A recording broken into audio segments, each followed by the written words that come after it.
Assalamualaikum warahmatullahi wabarakatuh. Hari ini kita akan membahas mengenai pertanyaan dan jawaban seputar harta bersama.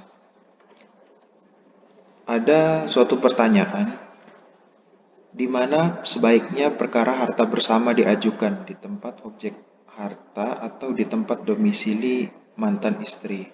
Secara garis besar, pertanyaan ini mengenai kompetensi relatif pengadilan yang memeriksa mengenai harta bersama.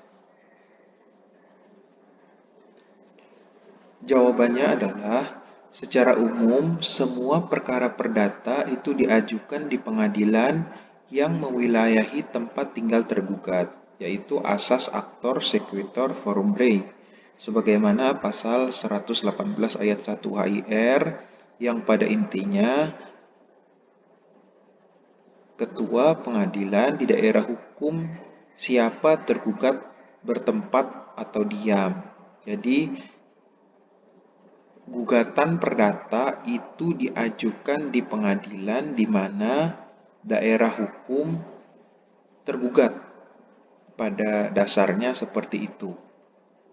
Begitu juga yang terdapat dalam pasal 142 ayat 1 RBG, gugatan-gugatan perdata dalam tingkat pertama yang menjadi wewenang pengadilan dilakukan oleh penggugat atau oleh seorang kuasa yang diangkat menurut ketentuan-ketentuan tersebut dalam pasal 147 dengan suatu surat permohonan yang ditandatangani olehnya atau oleh kuasa tersebut dan disampaikan kepada ketua pengadilan yang menguasai wilayah hukum tempat tinggal tergugat, atau jika tempat tinggalnya tidak diketahui, di tempat tinggal yang sebenarnya.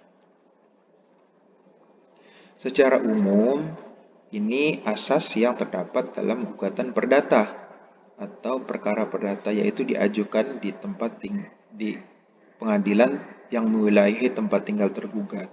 Namun, apabila di dalam gugatan tersebut terdapat objek benda yang tidak bergerak, contohnya tanah dan bangunan, maka gugatan diajukan di pengadilan yang mewilayahi objek tersebut. Yakni sebagaimana kita ketahui, ini merupakan asas forum rei sitai. Jadi, bila ada tanah dan bangunan, itu boleh diajukan di pengadilan di mana tanah dan bangunan tersebut berada. Hal ini terdapat dalam pasal 118 ayat 3 HIR jika surat gugatan itu tentang barang gelap, atau barang yang tetap, maka surat gugatan itu dimasukkan kepada ketua pengadilan negeri di daerah hukum siapa terletak barang itu.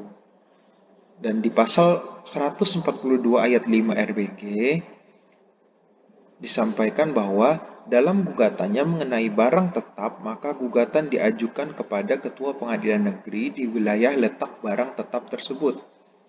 Jika barang tetap tersebut terletak di dalam wilayah beberapa pengadilan, maka diajukan kepada salah satu pengadilan yang dipilih oleh penggugat. Jadi kalau misalkan terdapat di beberapa pengadilan barang tetap tersebut atau tanah dan bangunan, maka dapat diajukan di salah satu dari beberapa pengadilan tempat barang tetap tersebut berada. Jadi tidak serta-merta harus diajukan ke alamat atau ke pengadilan yang mewilayahi tempat tinggal tergugat.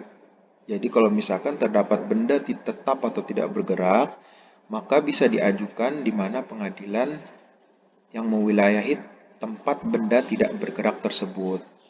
Mungkin itu saja yang bisa kami sampaikan. Lebih dan kurangnya kami mohon maaf. Wassalamualaikum warahmatullahi wabarakatuh.